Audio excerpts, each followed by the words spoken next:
Cloud9 may not be that afraid of this Roger this early into the game, right? I mean, his claws definitely would not be as sharp as later into the game, especially since we are looking at the Roger going up against a Moskov, which understandably would have a lot of a tougher time to actually just snowball out of control. But okay, I completely forgot about this possible thing. It's a Ruby, Yeah. it's a Ruby goal. Yeah, it's a Ruby goal. I mean, yay!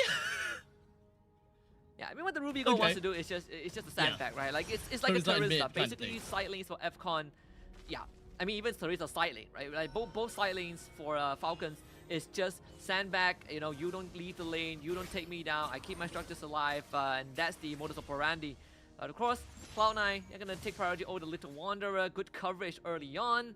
It's all about to see whether Mobile Zane gets ahead first, or it's going to be Dax, who is going to Quantum Charge instead of the Warcry. Mobile Zane taking killing spree of all things. I actually, now that I think about it, it's actually pretty nice to see that Roger is going over to the jungle instead. Especially since if he's going to be paired up with this Moskov, he's definitely not going to be getting that snowball factor into the game that early. Especially since their team definitely goes around this Roger and the Fasa for damage in the early stages. So getting this Roger out of the gold lane is definitely going to be fine. And especially since we're looking at the roaming trio of Florin as well as Fasa, this Roger can stay alive throughout all of these situations, and he can still deal some mean damage, as you can see in the middle lane, already threatening Marcuti 1 minute and 30 seconds into the game.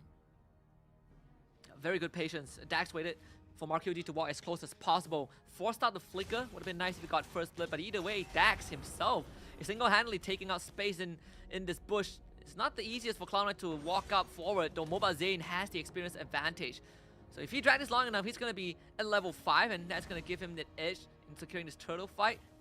Both teams, they want that level 4 on that mid XP lane. I feel that Cloud9's lineup right now have pretty much the same kind of problems in the previous game, right? When it comes down to jumping over to the back lines of Falcon. Can they even catch anyone at this point? But for now, that is welcome from Milo, connected down onto Royal Milk. And unfortunately for them, Royal Milk finds himself taken down. Dax is going to be the next one onto the chopping block, while Cloud9 does the same thing as game number 1, bring good amount of people down while taking the turtle. Very well executed by Cloud9. Falcon Esports again, tunnel visioning, and Spear of Destruction connects from basic as a free kill delivered to the Moskov. Best case scenario for Cloud9. Just like game 1, they're off to a great start. 2k gold advantage just like that. Especially since we want to see a Roger steamrolling out of control. This is not the game. This is not the result that Falcon essentially would want to see. We want to address a couple of we definitely want to address a couple of issues for both teams and what they want to initially achieve in the stage, right? Falcon Esports, they won their early game using the Roger as well as the Fasa. But in the meantime, Cloud9, they want to completely destroy the side lanes, right? Especially when it comes down to Moskov going up against Ruby. Moskov is definitely gonna have a great time, considering the fact that he's currently 2.3k gold on 2.3k gold in terms of economy, and Ruby somehow still managing to get 2k for himself. Yeah, I mean, again, Ruby Benny is going to be a sandbag this entire game. As long as you don't lose that top tier 1 and you are able to lock your opponents in lane, that is good enough. Although for basic, he has the ultimate, so he can navigate cross map if he is needed. Right now, I think I'm not sure if they were able to steal the purple buff away from Dax, and if they were able to, then it means that Dax is just going to have a rough time just like the previous game, right? Mobile Zane is 3 levels ahead of him at this point of time. Are we going to be seeing a repeat of game number 1? That is always gonna be the question for now. As 15 seconds, as we are gonna be looking at the total in 15 seconds, Cloud9 readies themselves up by getting quite a bit of control in the river. Down at the bottom though, Royal Milk with a nice little flicker though. He makes sure that he's gonna be out of sight and out of mind from Cloud9. Milo himself also expended his own. Yeah, but oh wow, got PX7 in the jungle. The rotation from Cloud9 is just on point, and the fact that Milo got out means that Falcon Esports, they used all that for nothing. And even losing their own mid laner in the process. Second death for the Farsa. Turtle is now up on the top side, and I don't see a way for Falcon's Esports to contest. No, not at all. I think that contesting this is going to be a death wish, and especially since they are not getting control of their own jungle as well. As you can see, the Spear of Destruction connects down onto Florian, brings him down preemptively. PX7 hides himself right under the nose of the turret, and he's going to be safe and sound while unleashing his feathered airstrike. CLOUD9, they readies themselves for the turtle, albeit with Coldwell having only half HP. He should still be dominating enough to eventually jump right in if he really needs to. Yeah, this Grok is a big problem. It's the wall, it's the crowd control. I'm offended, connected down on the Mobile Zane, brings him down almost immediately. Dax takes the turtle and managing to contest for that. Coldwell immediately flickers himself out of the way and is going to be safe and sound for now, or maybe not, as PX7 unleashes death coming in with the airstrike. Base is going to be the next one on the chopping block as well, as Dax brings him down preemptively too. What a turnaround from Falcons. First of all, Flicker I'm offended, takes down Mobile Zane, secures the turtle for Falcons, and a feather airstrike underneath the tier 1 to secure 3 more. That's recovery. Falcons are completely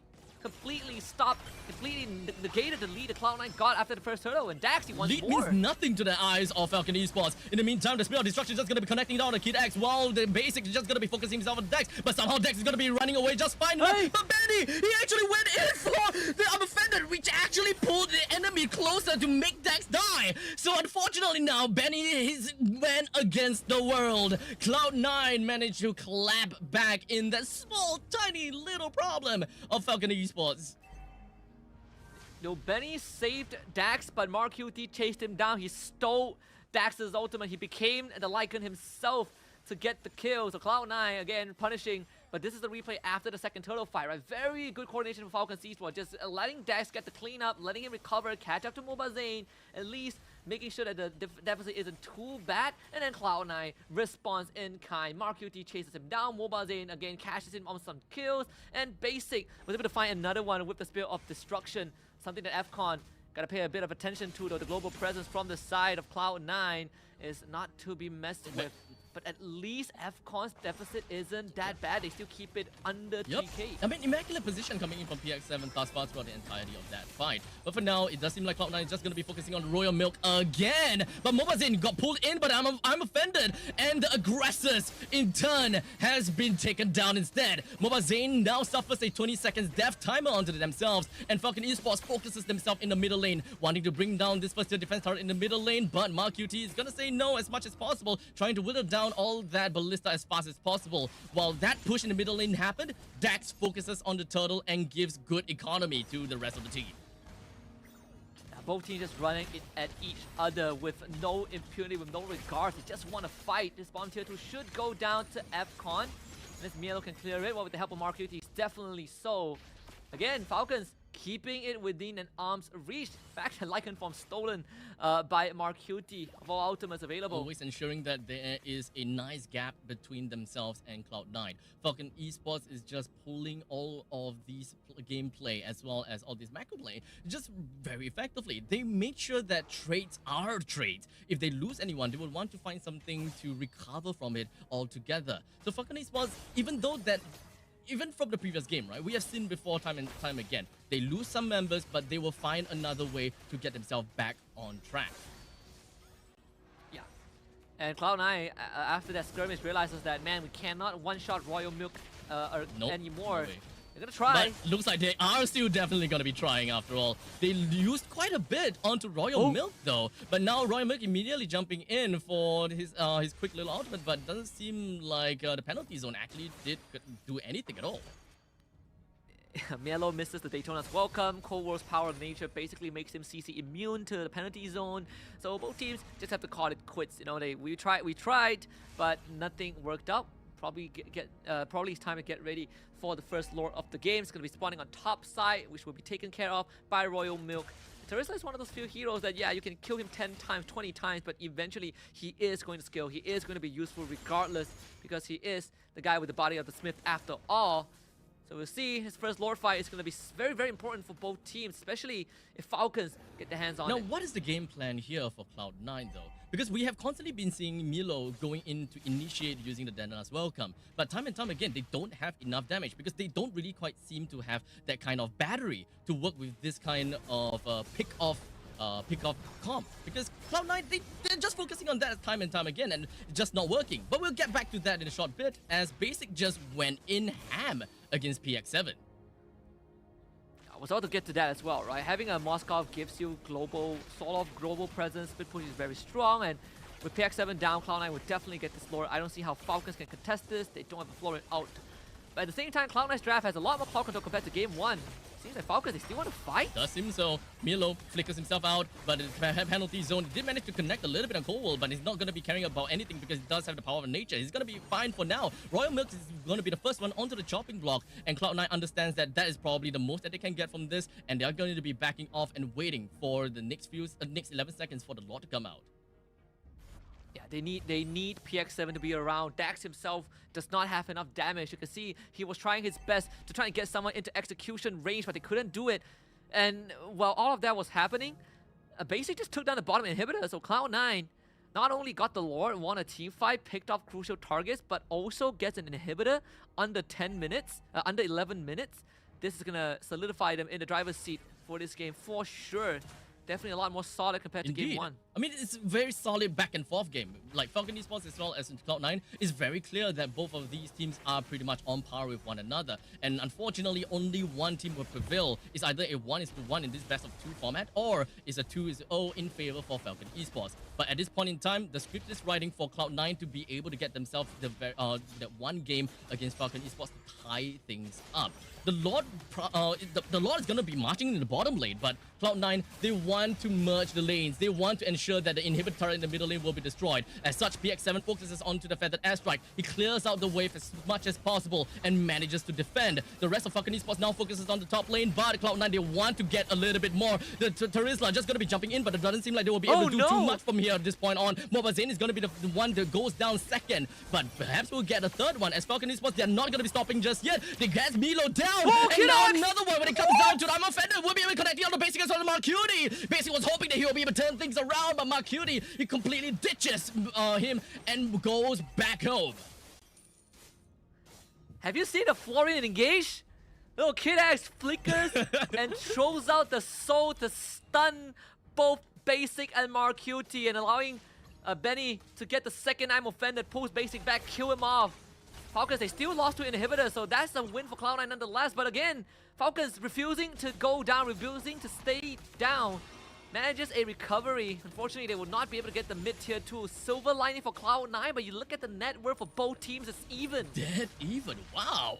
Falcon Esports, they are definitely going to have a lot of problems when it comes down to the macro gameplay, needing to juggle the top lane and the bottom lane while trying to score something in the middle lane. Because understandably, the middle lane second tier defense turret, it will do quite a bit, right? But yeah, pretty much the replay gave us a very good idea of how the previous fight went through. But now we're going to be looking at the next one, as Royal Milk just going to be jumping in for the second hit onto the opponents, and he did manage to go put out a pretty good penalty zone. Mobazane is going to be the first one taken down, while Falcon Esports is just going to be marching in the middle lane. CLOUD9 completely spread out. No one can see where exactly Basic is. He's going to be fine and dandy for now, but I don't think anyone want to fight back again.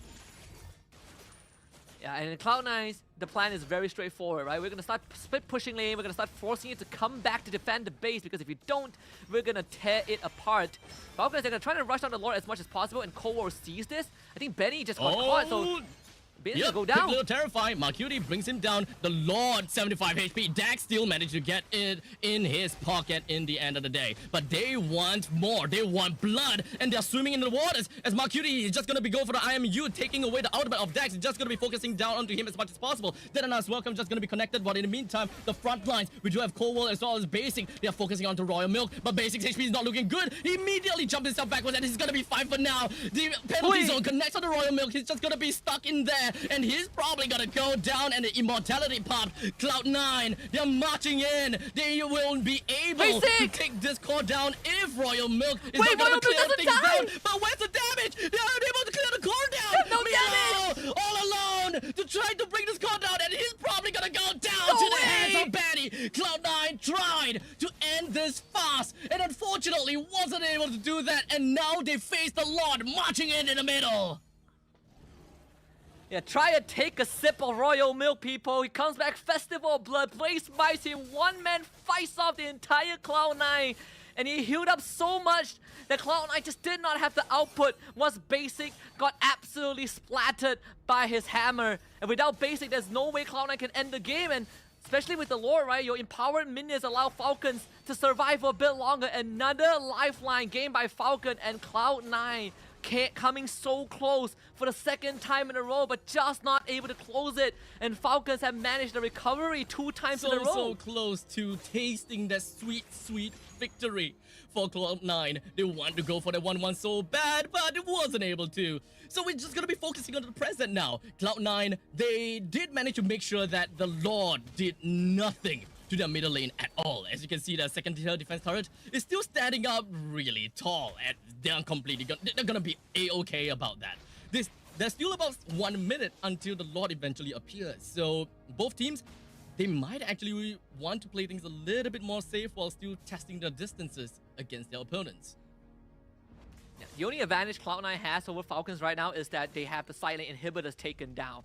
That is what's gonna, prompt Falcons to defend their base every once in a while. That's something that I feel like CLOUD9 should really start taking advantage of.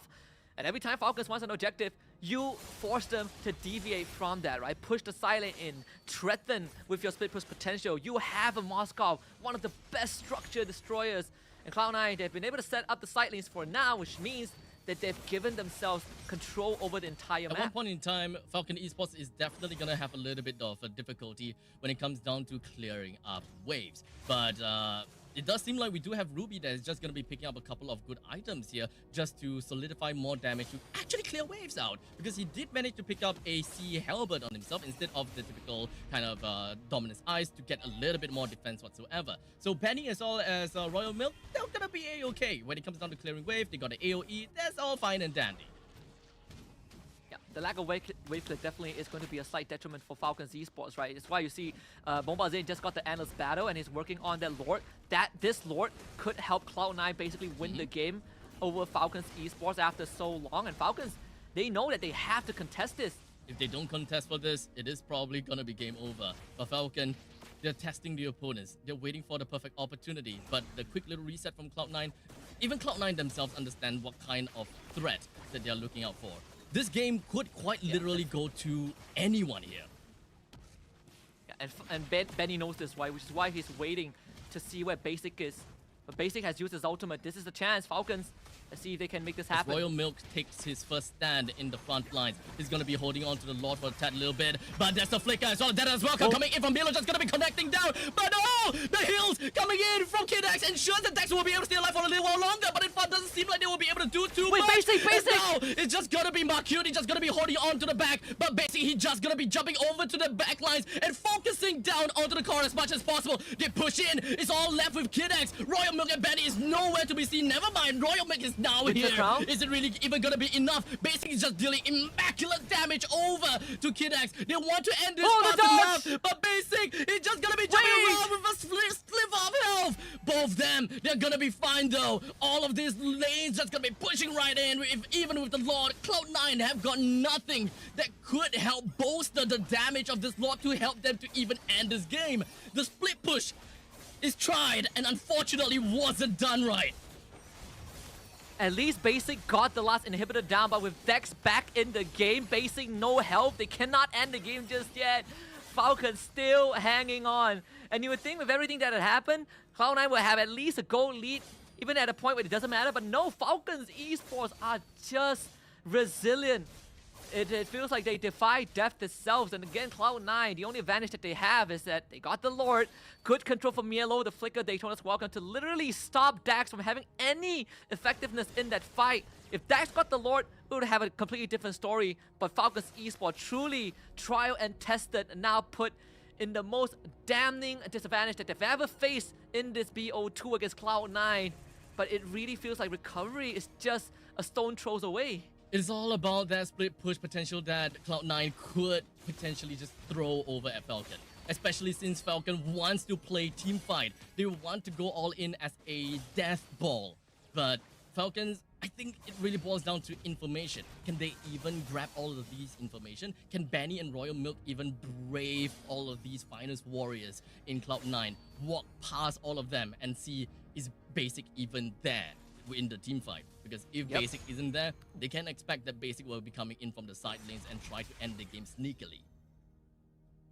It's starting to be a bit difficult for Falcons to take care of the waves, and you're seeing it, right? The wave clear isn't exactly the best from Falcons Esports. They're feeling the heat right now. All inhibitors down, which means these minions are going to be incredibly durable.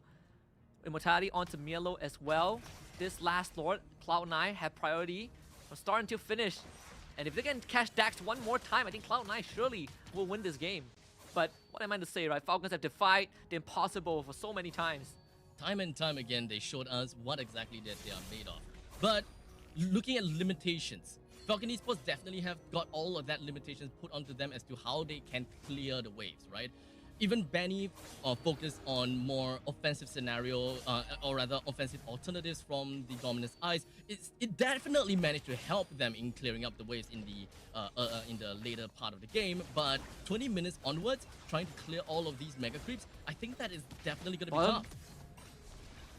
They want Dax bottom side. Doesn't seem like That gets away. Hey, they still nice want him. Flicker coming in from Cold World with the wild charge, but it doesn't seem like they will be able to isolate anyone at all. As such, Falcon Esports, all 4 men, is just focusing down on him as much as possible, bringing the Grok down. Royal Milk, though, he puts himself at the top lane to give more information. But Cloud9, the main part of the game, is down in the bottom lane, as Marcuti is going to be taken down now. The offenders are going to be connecting down on basic. As such, the Immortality is going to be taken down. And that is going to be him going down right now. Cloud9 did manage to bring the Lord down, sure, but we have a full 4 men from Falcons that will be knocking onto the door on Cloud9.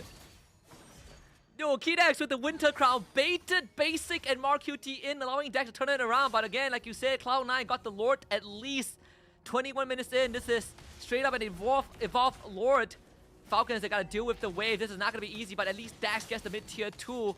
And I mean, Falcons was able to buy so much time because Royal Milk sacrificed himself to stall out the Lord take as much as possible.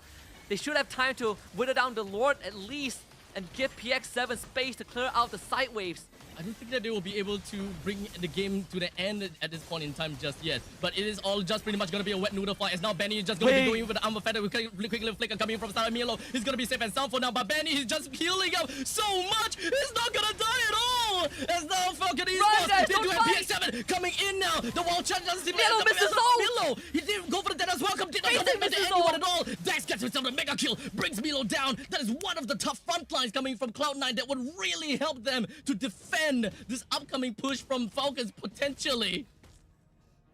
I cannot believe what I'm watching right now, Abstract. Benny, the damage from the Ruby stacking up. Mielo misses the Eternal's Welcome. Basic misses the Spear of Destruction. Crucial ultimates that Cloud9 needed to land to stop Falcons. Again, good news, Cloud9 has not lost an inhibitor yet. It's crazy. It's crazy to look at this and be like, the only reason Cloud9 has not lost the game yet is because they got an early inhibitor early on, or else I think Falcons would have closed up shop like about 10 minutes ago. Probably. But we get to see another potential Lord fight between these two teams, and Falcons continues to defy the odds. They're breaking every rule out there. Falcon Esports slated to lose a couple of these team fights, but somehow still managed to come back time and time again. But now Falcon Esports, they did seem like they will want to get a hit down on the Mobile Zane, as now Royal Milk jumps in. His penalty zone connected to the Mobile Zane. A very crucial take. They managed to bring 2% down from Cloud9. And with the Lord that will be popping up in 40 seconds with a death timer of 1 minute on Cloud9, this is gonna be detrimental to Cloud9. Absolute cinema from Falcons. Kidax, another Winter Crown. And Mielo had to use his ult to get away. Basic not able to get a split push going. I don't think Falcons can get an inhibitor, but they sure as hell have been able to manage the minion wave the best they can. One cannon still remains. Penalty jumping onto Marcuti, but it doesn't seem like Marcuti will be phased at all. Basic zone landed down onto the Terizla, but Royal Milk immediately popping up with the crown, and he's gonna be safe and sound for now. With this one ballista, will they be able to make the dream work and bring down the first inhibitor turret for this game? A comeback of a century. Can you imagine? Can you believe this? Day 1 of the MSC group stage, and we're seeing this on stream be graced by Falcon's Esports. This is what, Lord number 5. CLOUD9, Mobile Zane just came back to life. Can they make it there in time? I don't think it's possible. Falcon should have this in the Constantly bag. playing from behind. Falcon Esports, they are well versed in play from behind and they are not afraid of anything at all. In the meantime, the trades between Ultimate, between Milo as well as Royal Milk is just going to be ensuing, but that is not going to be the catalyst of starting a new fight. Unyielding spirits from Falcons. Now Lord finally in their hands after a grueling almost 25 minutes. Just beaten and battered but not down just yet. Lord will be on the bottom side because that's where the inhibitor is down. Falcons looking to take up as much space as possible, and it's CLOUD9's turn to be on the defense, to stick together. Falcons is just going to let the Lord auto escort the wave, and that's going to give them openings to start threatening the remaining structures on the side of CLOUD9. And I think Royal Milk just got his immortality back. I mean, the cooldown has already come back up. And that means another life for Royal Milk, who is just man-fighting Mobile Zane. Doesn't seem like Mobile Zane's damage output, all those true damage, is really doing anything at this point in time. We're not looking at a lot of high HP heroes from the side of Falcon Esports. In fact, it is just so sustainable, and we are amplifying that with Kid-X, with his ultimate, and they're not afraid of anything. But for now, Grok comes in from behind. Coldwell was hoping that he will be able to get a final with the wild shot, doing nicely, but 4 men, the penalty zone! Coming in, Royal Milk! They clean things up, and CLOUD9, they suffers another defeat to the hands of Falcon Esports! And the Falcons soar up